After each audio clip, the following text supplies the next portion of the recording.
Just want to let you lot know that if you're watching this clip on the Fozcast YouTube channel, the full episode is now available to watch exclusively on Spotify, and it's free. Come on. Can we talk about the end of this 310 game spell, this 310 game run? Because I remember this. I remember it clear as day because me and my brother, we were Tottenham fans growing up, and I'm pretty sure it was on telly at night. It was a game against Aston Villa. AVB, Andre Villas-Boas was the manager, and everybody was aware of this incredible run, and again, it won't be broken. I know it won't. But then the news came out that you had been dropped for the game, and I was fuming, Brad. I was fuming on your behalf, honestly. You'd just beaten Man United the week before, played fantastic. You were in the form of your life, you really were, and then you got dropped. Can you remember how that came about?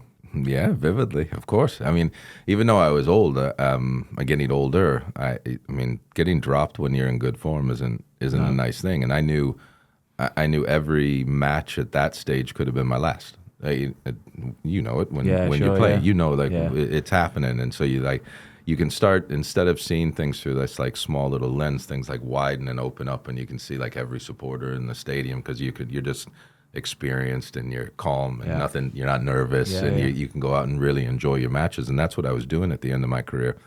And we just beaten Man United. Hadn't beaten them in years, in decades actually, at Old Trafford.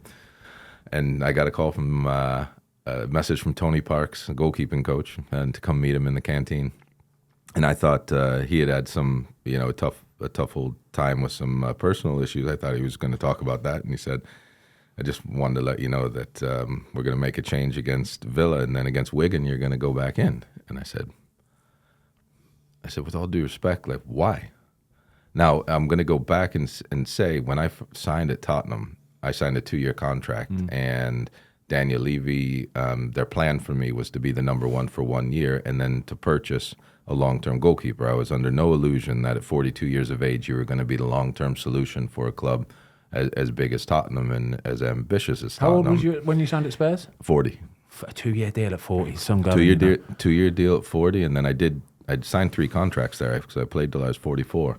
But so at that time, then Harry Redknapp, he left after the first season, and AVB came in, and AVB didn't realize how fit Carlo Cudicini and myself still were, and we still had Gomez. I think Aurelio Gomez was still there, and what a great shot stopper he was. Wow. Yeah, and so when AVB went in there and saw our fitness, he no longer wanted to spend the money that he had somebody else to bring a goalkeeper in. So I think he wanted Hulk Willian and Moutinho at the time, guys that he knew.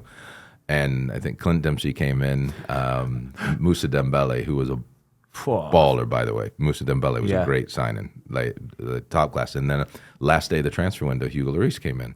We were 4 games into the season already, and I'd started and I was playing really well. And AVB, he wasn't happy that a goalkeeper came in. He was fine with Hugo. There's nothing against Hugo. This was a little bit of a battle with he and Daniel. Yeah, so this would have been a Daniel Levy signing then, basically. Yeah, but it was also a club signing. Listen, they needed a long-term goalkeeper. And again, when he came in, I wasn't unhappy. I knew it was I knew it was coming. With Hugo, I mean, I think I played like the first 11 or 12 games of that season, and Hugo was getting frustrated. Yeah. And I understood. He was the captain of the French national team, I believe. He was captain of Lyon. Yeah. He had just signed over here, and he's not playing. And I started getting abuse over in France. We played Lyon as well in Europe. This was after Hugo became the number one, but I was playing in the Europa League games, and I got booed at Lyon Stadium. Yeah. Because you're the guy that took Lloris's place. Yeah. And we went through. So I gave him a little bit back at the end. But that's a little side note. So, anyways, it wasn't Tony Parks' decision. He was the messenger to tell me that I was going to be dropped. He knew I wasn't happy, so I asked him. I said, and I was older than AVB. And I said, where's AVB? He said, he's in his office. So I went in there. When AVB got nervous, he used to twitch his wedding band and stuff like that. And so I went in. I said, what are you doing? And I said, I'm playing well right now, and you're dropping me? And he goes, Brad, it's just 1 game. Didn't Parksy tell you you're going to play against Wigan? He goes, yeah, but because Didier Deschamps and the French federation is putting pressure on you, you're going to change your team. Wow. I said I think we're near top of the league. We're playing. Don't go messing with it. And we were playing Villa, who was struggling. And we beat Villa 2-0 on the day. But I think Hugo made a big mistake that they should have scored. Wow. I think he threw one out. It got intercepted or something like that. But AVB is what you should. He was like sitting back, and I was like, so that's it. And he goes, yeah. He goes, that's a decision. And I was like, man. I was like, AVB. I said, I've been in football a long time. I was like, that's wild. I said, that's a wrong decision. Yeah. Like right now, like that's politics. There's a lot of questions going to be asked, about this, and they didn't win and played against Wigan.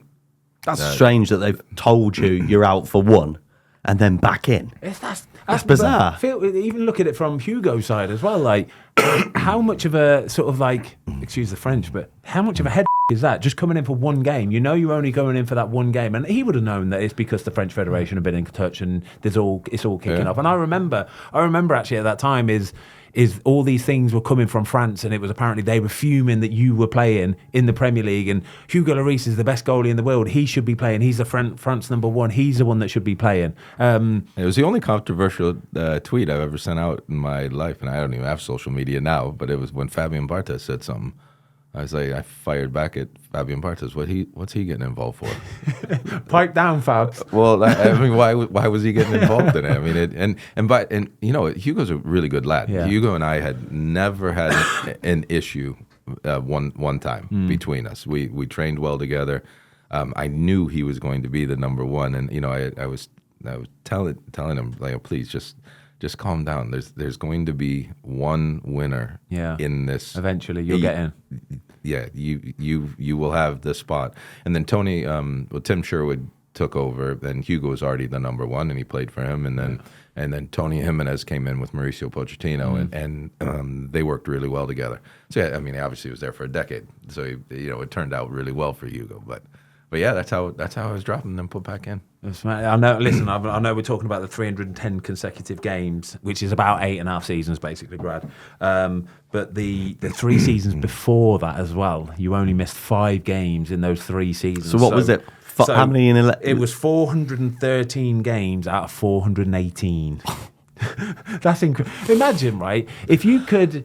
This is why this is so incredible, right? If any football club in the world, Brad, right? If you can say that player that we're going to sign there for 10 million quid, whatever it is, he is going to play in 99% of our games for the next 11 years, right? That is the most sound investment you will ever make. Because one, if a player is playing 99% of games, he's doing something right, isn't he? Do you want to know what my transfer fee from Liverpool was? Go on.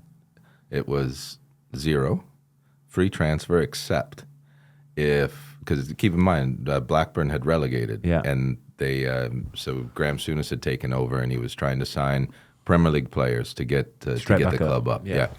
So I had a clause in my Liverpool contract, a bonus clause that because they had paid 1.3 or 1.5 million for me from MLS. Yeah.